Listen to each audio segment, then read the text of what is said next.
Waktu orang lain resesi, orang lain takut, orang lain gak bisa, kita pasti bisa. Dalam waktu itu kita increase, kita lawan, kita berjuang, teman-teman. Tetapi untuk berjuang, teman-teman, gak cukup kalau pedang kita gini. Semua lihat Omar Sterling. Kalau pedang kita segini, teman-teman, kita gak bisa berjuang.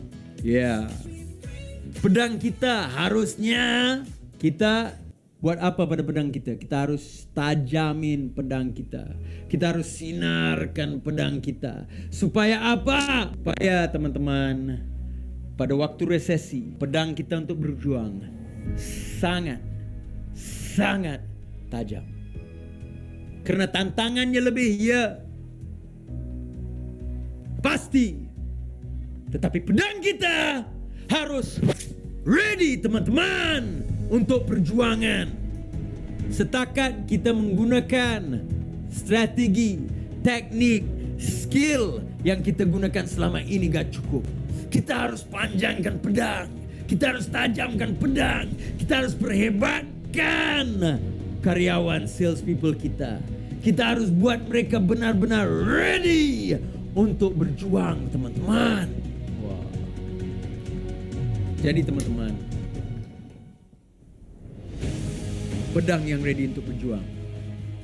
Kita harus mempunyai professional sales mastery. Tahu segala-galanya. Bagaimana kita mau prospecting. Bagaimana kita mau marketing dengan optimum. Kita punya marketing mempunyai results. Kita punya closing rate sangat tinggi. Kita dapat DM. Kalau dulu kita dapat DM 100, close 2-3 enggak apa-apa. Tapi gak cukup. Sekarang kita harus meningkatkan. Dapat DM 100, closing sampai 20-30. Kenapa? Karena teman-teman, kalau orang DM pasti mereka minat.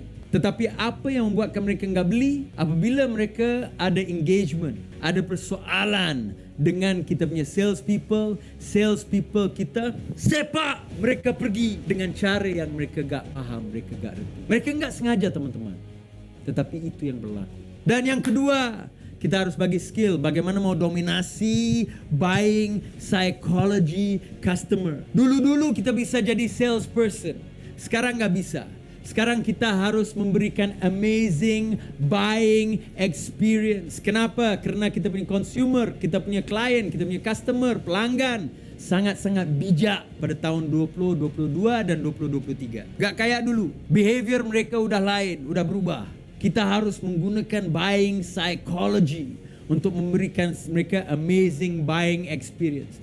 Dan kajian menunjukkan bahwa hanya 20% jualan datang daripada sales. Semua tarik nafas. Tunjuk dua gini pada kamera. Sangat penting anda hanya harus tahu. 20% jualan datang daripada sales. 80% datang daripada repeat buyer, daripada existing customer, daripada kita punya network customer, pelanggan kita yang sedia ada. Jadi bukan gak cukup kita bagi amazing buying experience, kita juga harus bagi amazing customer experience supaya customer itu bersama dengan kita sampai kapan-kapan. Kita harus mengamalkan 4R dalam jualan perusahaan kita. Gak kira perusahaan anda menjual keropok ke krepek, anda menjual kereta apa pesawat, anda harus amalkan 4R ini. Apabila anda menjual kepada pelanggan, itu bukan, teman-teman, bukan sales semata-mata, tetapi anda telah merekrut.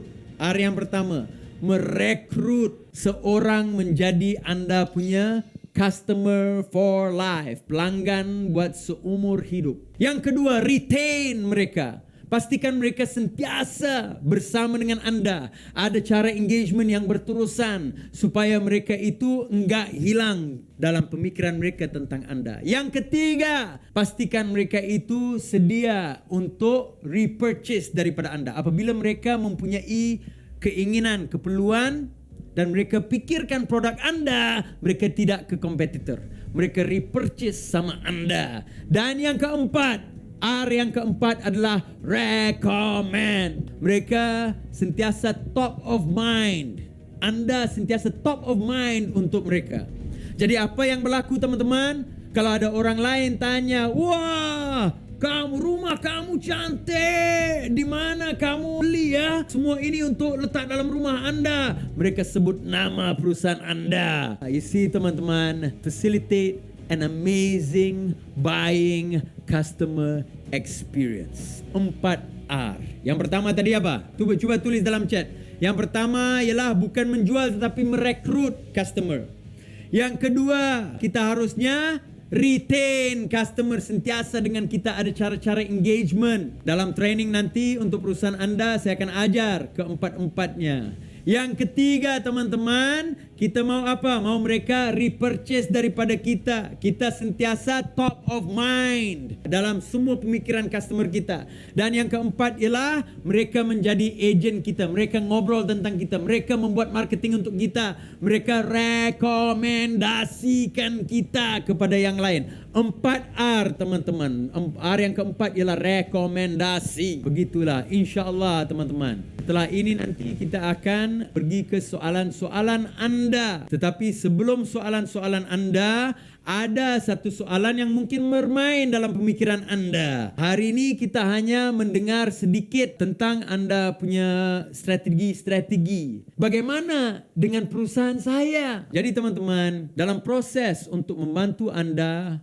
proses yang pertama adalah kita harus kenal-kenal. Jadi apabila kita kenal-kenal, bukan maksudnya kenal kayak kita mau berteman. Yes, insyaAllah kita berteman dengan semua. Tetapi saya mau kenal tantangan perusahaan Anda, tantangan Salesforce Anda, tantangan dalam industri Anda, tantangan market untuk Anda. Yang kedua, saya mau kenal apakah yang Anda pernah lakukan sebelum ini dan bagaimana kita bisa improve, perbaiki. Dan yang ketiga, saya mau tahu apakah yang Anda takut benar-benar gak mau berlaku. Dan yang terakhir, saya mau tahu visi Anda. Daripada itu, kita bisa buat customize strategi untuk perusahaan Anda. Itu lebih penting, ada strategi yang betul. Untuk resesi, setelah resesi, untuk waktu yang enak, kita ada strategi. Bagaimana kita mau improve jualan kita, improve kita punya revenue, kita mau pastikan improve kita punya profit, dan seterusnya improve value perusahaan kita. Dan insyaAllah setelah itu teman-teman, barulah kita akan ke inspire and motivate Anda punya sales people. Bagaimana? Melalui program sales yang saya bawa. Udah 10 tahun saya buat program segini. Tetapi tiap-tiap program adalah customized program. Bukannya program yang standar, tiap program adalah program Anda. Bukan program yang saya bawa, saya akan buat program khas, khusus, special, istimewa buat Anda yang sesuai dengan visi, misi, dan target Anda. Teman-teman, sebelum kita ke soalan, saya mau tunjukkan satu video supaya Anda bisa memahami ataupun membayangi bagaimana keadaan suasana dalam training program yang saya buat. Mau lihat enggak? Oke. Atau yang mau boleh ketik di chat Zoom, oke? Mau? Yes! Boleh ketik dulu. Oke, yuk kita nonton teman-teman.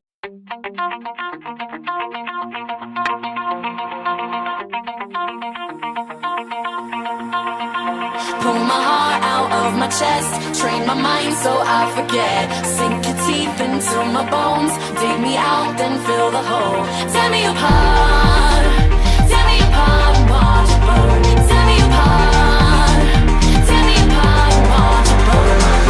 All that's left is a window to my soul. Come and get it.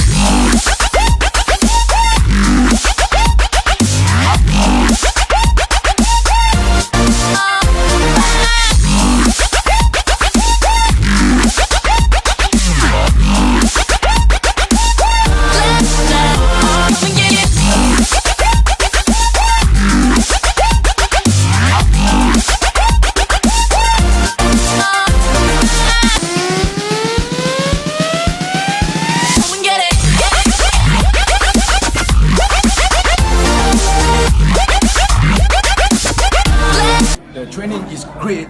It's very, very great. I mean, for our previous experience on the training courses, this is the best ever. And Omar Sterling is really different from other trainer. His energy is really have high energy. It's like that one, you know. So the impaction is big, and we feel it. Once written up, we are here for challenge. Dan yang paling saya suka sekali ialah bagaimana Omar Sterling membuatkan minda mereka fokus kepada apa yang mereka melihat tanpa mereka mengambil nota. Jadi saya rasa ini satu training yang bagus, bukan hanya sebagai staff saya tetapi sebagai individu juga. Mereka menjadi seorang yang hebat. Oke, Omar, masih ada mungkin closing statement dari Omar? Ya, Coach Bram, saya mau sedikit menyampaikan bahwa teman-teman, visi Anda, misi Anda, keinginan Anda, perjuangan Anda, itulah visi misi perjuangan saya. Saya pengen bersama-sama dengan Anda. Saya pengen pegang tangan Anda. Saya pengen bantu Anda. Apa yang harus Anda lakukan adalah menerima. Itu aja. Insya Allah yang bagi rezeki ialah Allah. Tetapi teman-teman, Allah memberi rezeki kepada yang berusaha. Kata-kata terakhir saya, ingat kata-kata ini. We do our best. Allah will do the rest. Terima kasih semuanya. Terima kasih Omar. Assalamualaikum warahmatullahi wabarakatuh.